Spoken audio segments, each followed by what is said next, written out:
Keep, we beseech thee, O Lord, thy church with thy perpetual mercy. And because the frailty of man without thee cannot but fall, keep us ever by thy help from all things hurtful, and lead us to all things profitable to our salvation. Through Jesus Christ, thine only Son, our Lord, who liveth and reigneth with thee in the unity of the Holy Ghost ever, one God, world without end. Amen. Amen.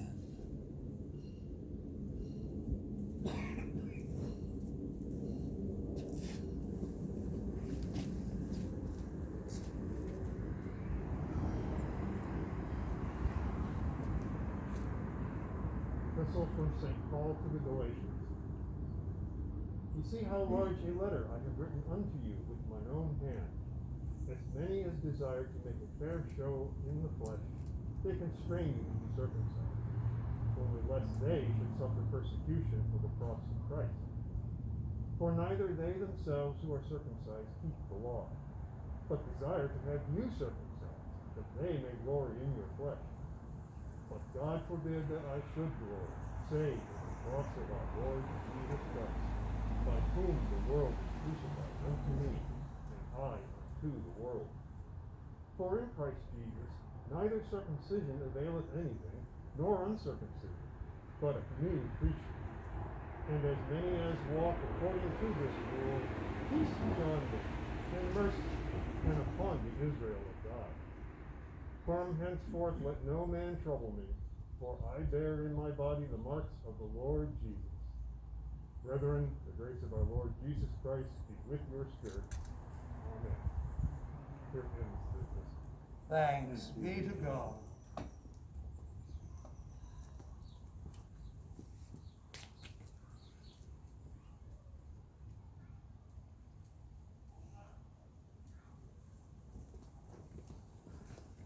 The Lord be with you. And with thy spirit. The continuation of the Holy Gospel according to Matthew. Glory be to thee, O Lord.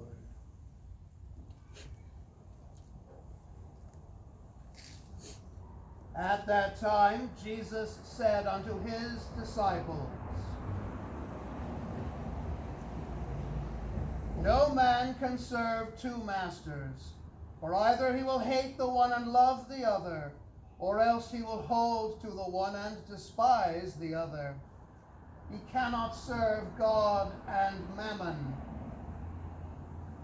Therefore I say unto you, be not anxious for your life, what ye shall eat or what ye shall drink, nor yet for your body what ye shall put on.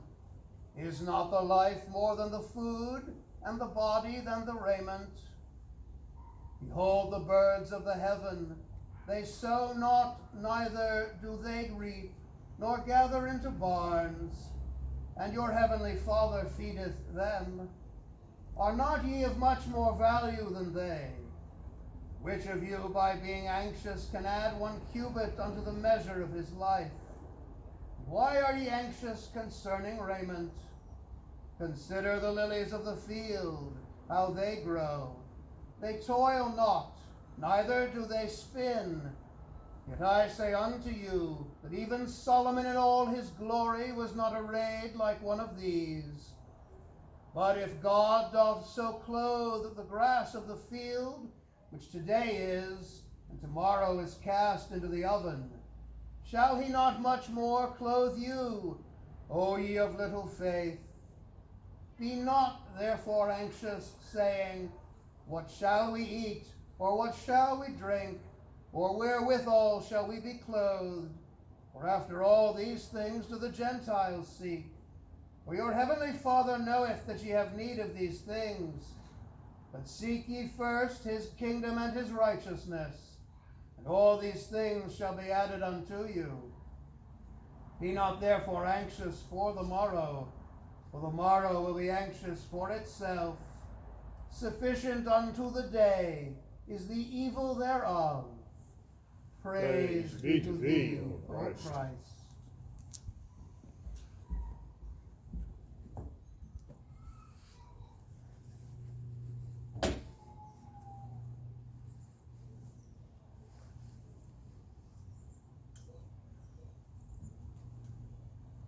I believe in one God, the Father Almighty, maker of heaven and earth, and of all things visible and invisible, and in one Lord, Jesus Christ, the only begotten Son of God, begotten of his Father before all worlds, God of God, light of light, very God of very God, begotten, not made, being of one substance with the Father, by whom all things were made, who for us men and for our salvation came down from heaven, and was incarnate by the Holy Ghost of the Virgin Mary, and was made man, and was crucified also for us under Pontius Pilate.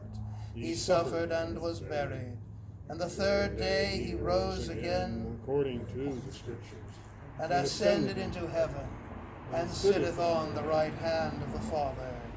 And he shall come again with glory to judge both the quick and the dead, whose kingdom shall have no end. And I believe in the Holy Ghost, the Lord and giver of life, who proceedeth from the Father and the Son, who with the Father and the Son together is worshipped and glorified, who spake by the prophets. And I believe one Catholic and Apostolic Church. I acknowledge one baptism for the remission of sins, and I look for the resurrection of the dead and the life of the world to come. Amen. Be seated, please.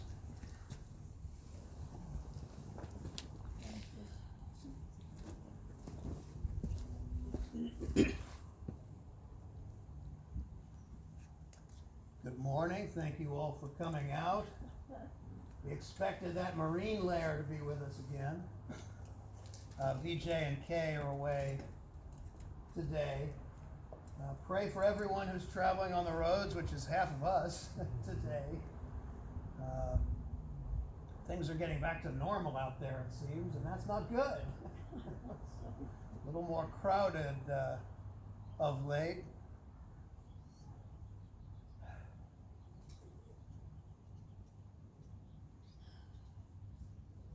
We have some birthday cake left, some wonderful cheesecake left that you should join us for afterwards downstairs. Just don't tell anybody about it. That's all that's going on this week on our daily office broadcasts. Jim Mayer is going to be with us to sing and chant some wonderful stuff both tomorrow for the Feast of St. Matthew, the Apostle. That'll be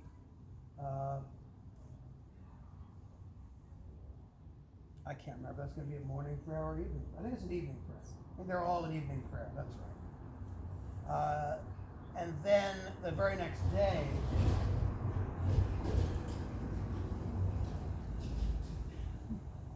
Sabbath rest.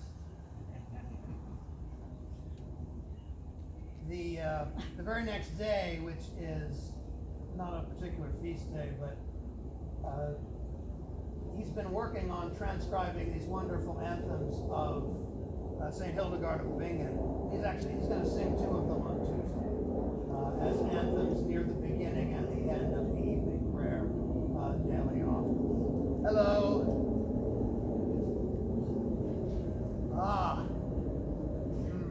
Wait for that plane and the truck to leave for the sermon illustration to work. Are there any birthdays or anniversaries, things people want to celebrate, especially today?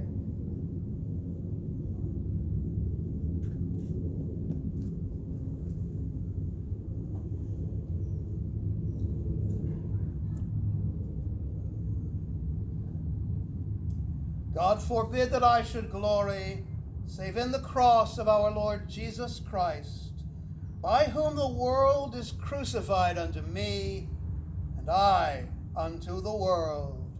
In the name of the Father, and of the Son, and of the Holy Ghost. Amen. Amen.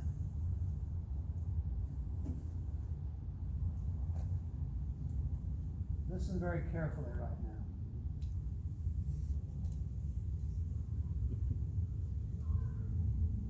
Wind,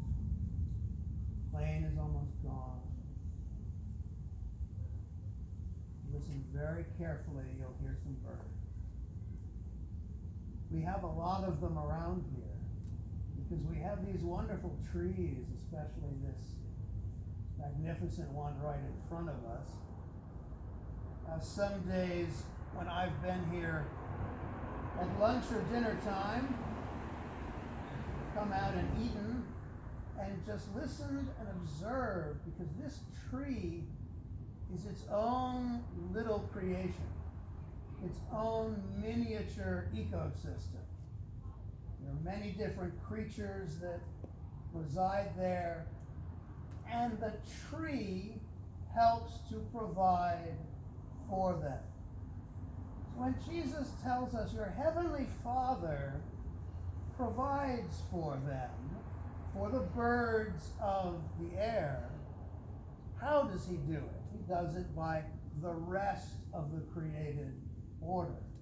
The created order works in its own cooperation, even with death in it that comes from original sin and affects all of creation. All life has within it death, the wages of sin. And sometimes you see that worked out in some of the competition of species, although I've never seen a dog catch a squirrel. Anybody here ever seen a dog catch a squirrel? There are a lot of squirrels around here, several different breeds with different coloration. They chase the birds and the dogs chase them, and somehow they are provided for. When St. Paul says that it is only in the cross of Christ that he should glory, and that he will glory, he is speaking in terms of a competition of sorts that's going on between himself and those who, in the church at that time, in the first century, still believed that the law of Moses should be observed by everyone who follows Jesus, the Jewish Messiah. If you want to be a follower of Jesus, you have to be one of his people, ethnically and tribally. So you have to become a Jew and be circumcised if you're male. And that is the argument that was going on at that time. And because this is the nature of fallen man to compete, there were people saying, oh, I have this many, and others saying, oh, I have this many. Paul is saying, I don't need any notches on my crozier. We're not sure that Paul had a crozier. I mean, he was a proto-bishop. They probably hadn't adopted that yet as a sign of authority. But if you can imagine a bishop who puts marks on his crozier, like a Western gunfighter, for how many souls he's saved or how many followers he has for his position in the church, that's kind of what St. Paul is talking about. He is not going to glory in how many people he's baptized and how many are following him. He is only going to glory in the cross of Christ and him crucified. And this is something of a difference of opinion among Christians, isn't it? Christ crucified on the cross for us is a sign of victory. Victory over sin and death. That's the work of Christ on the cross. Victory over sin and death means, among so many other things, that we can be at peace. We know our end. We know how the story comes to its climax and maybe even its anticlimax in our lives. We must endure the consequences of original sin in the world. We must endure natural death until he come again. And those of us who are still living when he is, or when he does come, will follow the dead. The resurrected will rise first, and we will follow them to meet the Lord. St. Paul himself says, but in the meantime, until he comes, we must endure. But we endure it not in fear. That's what he's talking about. That's what Jesus is talking about. Paul and Christ are talking about the same thing in these two lessons for us today, our propers. I should wave at the cars. Paul is talking about let's not turn the church into an Olympics. Let's not have factions in competition for people. At least he says he's not going to do that. He is only going to glory in the cross, in what he is teaching, in what he is telling the people. Now he believes that that has an effect on the question of the moment regarding the Mosaic law, but that is secondary to its truth. And that, of course, will fade away in time. That question will disappear. Others will arise. There will always be disagreement in the church of God because we are all fallen. And the Holy Spirit will move us toward truth, not toward agreement. Agreement is only good if it is agreement in the truth. And at the center of that truth is what? The cross of Christ and him crucified. The historical and spiritual truth of the death of the incarnate Son of God. I'm not going to compete with the traffic. The death of the incarnate Son of God as a sacrifice for the sins of the whole world. And that is not like the firing of a starting pistol for competition among groups. It is a moment of profound peace, profound historical truth that transcends historical time. The moment of the crucifixion is eternity transfixed in time. And all of us who enter into Christ's death with him through baptism, we escape time. Its ravages will bring our bodies down to the grave. But we know that that is not the end of the story. Just as he arose on the third day and was glorified, so we who are in him will do the same. As in him we transcend sin, so also we transcend time and history. That is why in our best moments, when we remember Christ within us and not the inclination to sinfulness. The inclination to sinfulness is the source of worry. It's not a sin to worry, but it comes from that place.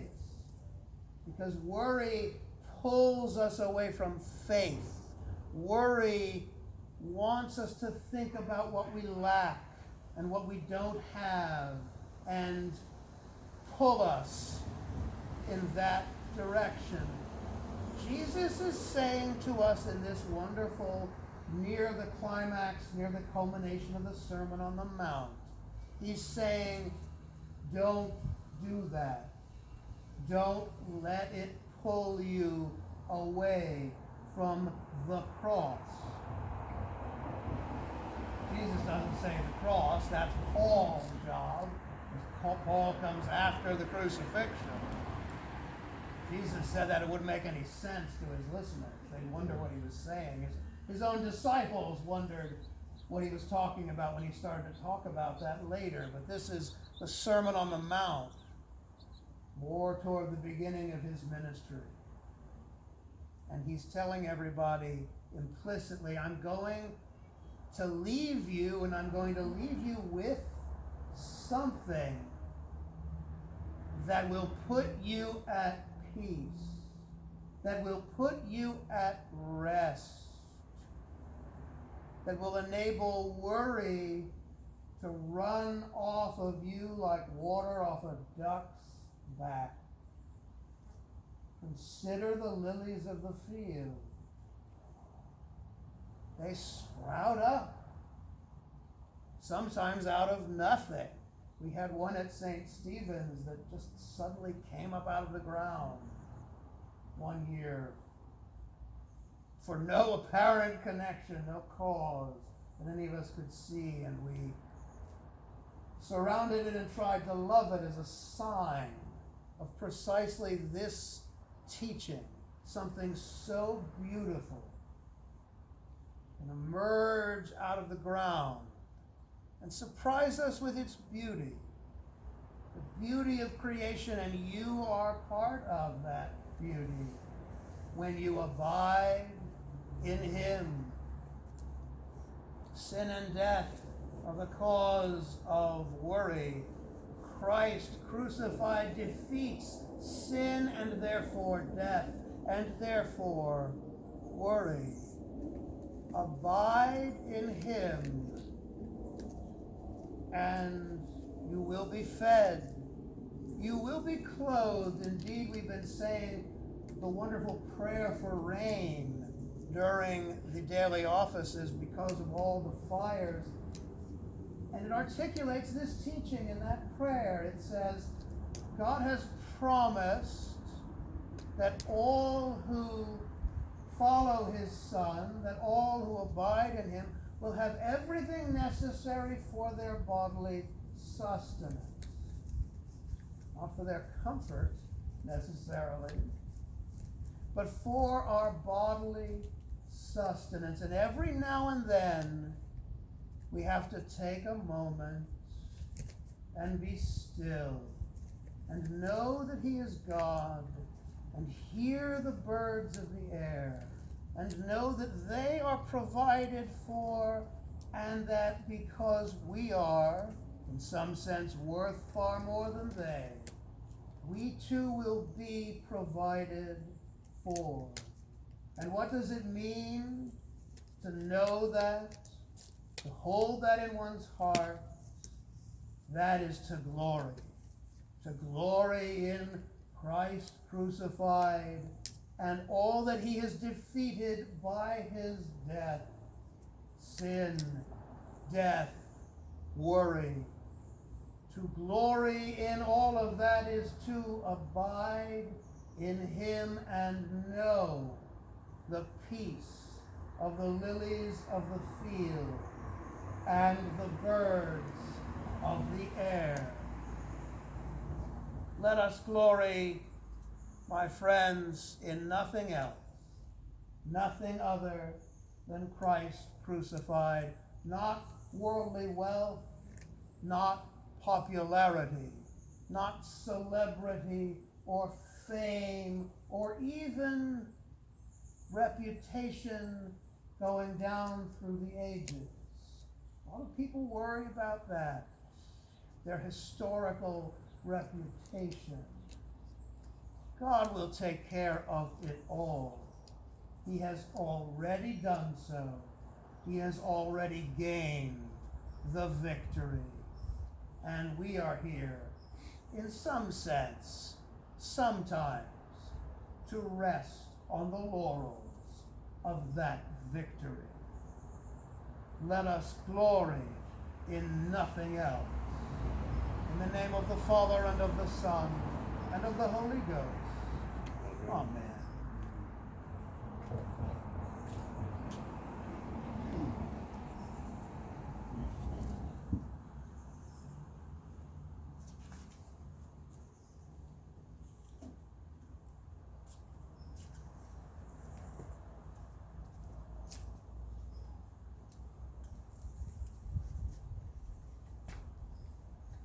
Lay not up for yourselves treasures upon earth, where moth and rust doth corrupt, and where thieves break through and steal.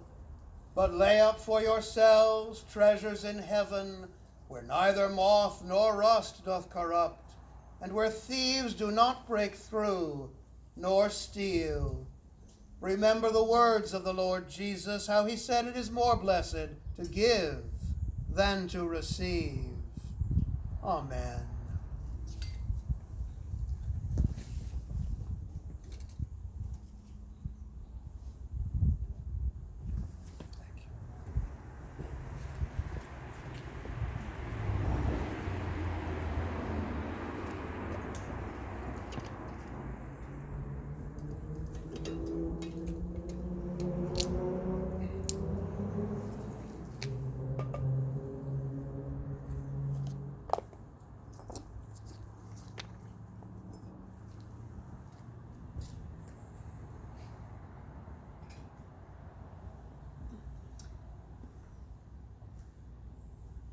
Blessed Lord of all creation, of thy goodness we have this bread to offer, which earth hath given and human hands have made. It will become for us the very bread of life. Blessed be God forever. Amen.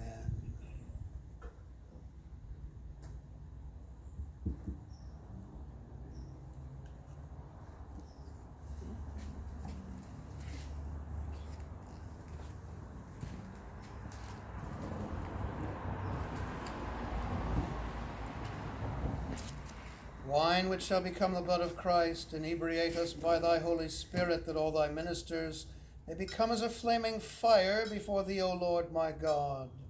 Amen. Water from the side of Christ, wash us.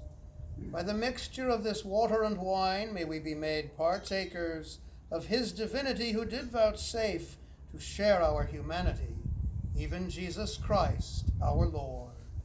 Amen. Blessed Lord of all creation, of thy goodness we have this wine to offer. Fruit of the vine and work of human hands, it will become the cup of our salvation. Blessed be God forever. Amen.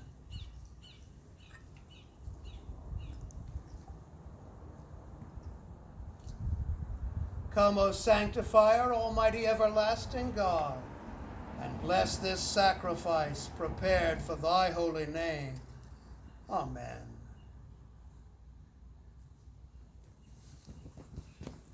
Wash me thoroughly from my wickedness, cleanse me from my sin. So will I encompass thine altar, O Lord my God, O Christ my King, that I may show forth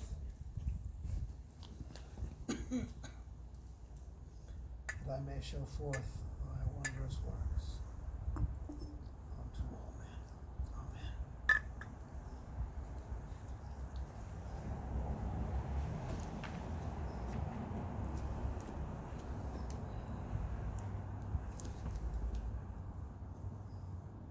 Eliminate the middleman.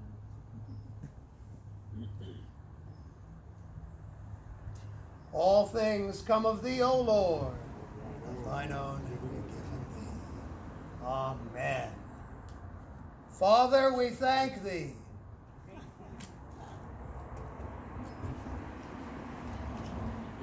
The holy sacrifices offered this day to the greater glory of God in thanksgiving for the birds of the air and for the lilies of the field, and what our Lord teaches us to be reminded of by their presence.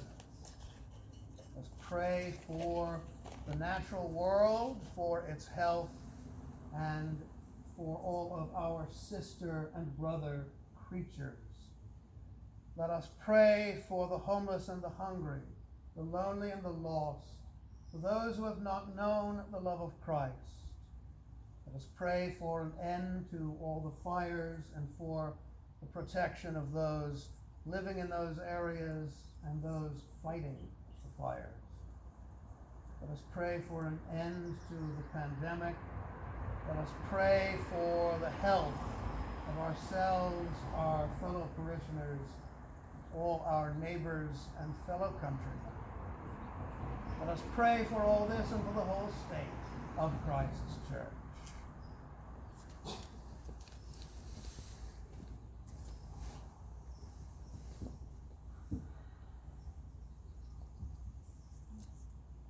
Almighty and ever-living God, who by thy holy apostle hast taught us to make prayers and supplications and to give thanks for all men, we humbly beseech thee most mercifully to accept our alms and oblations, and to receive these our prayers, which we offer unto thy divine majesty, beseeching thee to inspire continually the universal church with the spirit of truth, unity, and concord.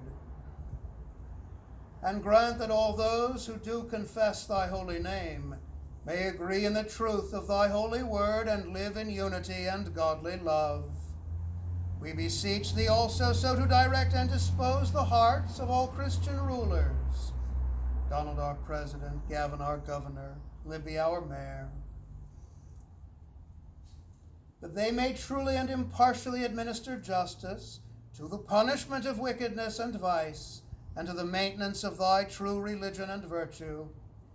Give grace, O Heavenly Father, to all bishops and other ministers, Donald our ordinary, Peter our suffragan, John archbishop, that they may, both by their life and doctrine, set forth thy true and lively word, and rightly and duly administer thy holy sacraments. And to all thy people give thy heavenly grace, and especially to this congregation here present, that with meek heart and due reverence they may hear and receive thy holy word, truly serving thee in holiness and righteousness all the days of their life. And we most humbly beseech thee of thy goodness, O Lord, to comfort and succor all those who in this transitory life are in trouble, sorrow, need, sickness, or any other adversity. And we also bless thy holy name for all thy servants departed this life in thy faith and fear, beseeching thee to grant them continual growth in thy love and service, and to give us grace so to follow their good examples, that with them we may be partakers of thy heavenly kingdom. Grant this, O Father, for Jesus Christ's sake, our only mediator and advocate. Amen. Amen.